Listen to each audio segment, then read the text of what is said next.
यह कथा है बुद्ध के समय श्रावस्ती नगरी में रहने वाली कृषा गौतमी नामक महिला की। उसका एक बेटा था जो अचानक बीमार होकर मर गया। कुछ समय पहले ही उसके पति का भी देहांत हुआ था। उस पर जैसे दुख का पहाड़ टूट पड़ा। पति की मौत के बाद वह बेटे के आसरे ही जी रही थी। गौतम बुद्ध उसी नगर के पास रुके हुए थे। लोगों ने महिला को समझाया, रो मत, इतना दुखी मत हो। तुम बच्चे को बुद्ध के पास क्यों नहीं ले जाती? वह बहुत दयालु हैं, इसे फिर से जीवित कर देंगे। महिला बच्चे के शव के साथ भागी भागी पहुंची बुद्ध के पास। बुद्ध ने महिला की ओर देखा। उन्होंने उसे बच्चे को अपने सामने ही लिटाने को कहा। बुद्ध बोले, हाँ, मैं इसे जीवित कर दूंगा, लेकिन तुम्हें एक शर्त पूरी करनी होगी। महिला बोली, बच्चे के लिए मैं अपनी जान भी देने को तैयार हूं। बुद्ध बोले, यह एक छोटी सी शर्त है, मैं कभी बड़ी मांग नहीं करता। तुम बस बगल के गांव में जाओ और कहीं से सरसों के दाने ले आओ। बस एक बात याद रखो, सरसों के दाने ऐसे घर से आने चाहिए जहां कभी किसी की मौत ना हुई हो। महिला अपने बच्चे के दुख में सुध-बुध खो बैठी थी। वह बुद्ध की बात को समझ नहीं पाई कि कोई ऐसा घर नहीं हो सकता जहां कभी किसी की मौत ना हुई हो। वह दौड़ी दौड़ी गांव पहुंची।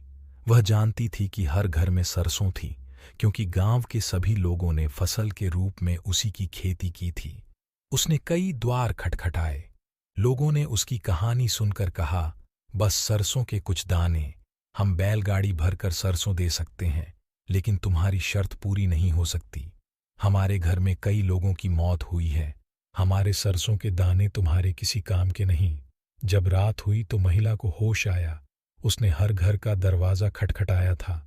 धीरे धीरे उसे समझ आया कि मौत तो होनी ही है, सभी को मरना पड़ता है, इससे बचने का कोई रास्ता नहीं। जब वह बुद्ध के पास लौटकर आई तो पूरी तरह बदल चुकी थी। उसके बच्चे की लाश जमीन पर पड़ी थी और बुद्ध इंतजार कर रहे थे उसका।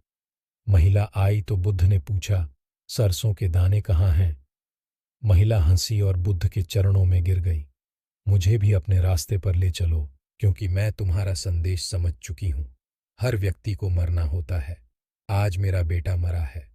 कुछ समय पहले मेरे पति का देहांत हुआ था। कल मैं भी नहीं रहूंगी। मैं मरने से पहले मृत्यु के पार निकलना चाहती हूँ। अब मैं अपने बेटे को दोबारा जीवित नहीं करना चाहती। मैं अब खुद कभी नष्ट नहीं होने वाले जीवन का साक्षात्कार करना चाहती हूँ। बुद्ध बोले, तुम्हें भेजने का उद्देश्य ही यही था कि तुम जाग जाओ। बुद्ध ने कुशा गौतमी को दीक्षित करना स्वीकार किया। गौतम बुद्ध और गौतमी की कथा हमें अपनी मृत्यु को याद करने का मौका देती है। वह हमें याद दिलाती है कि हम भी इस पृथ्वी पर हमेशा के लिए जीवित नहीं रहने वाले। ये जो चारों ओर प्रकृति की सुंदर छटा बिखरी हुई है, पक्ष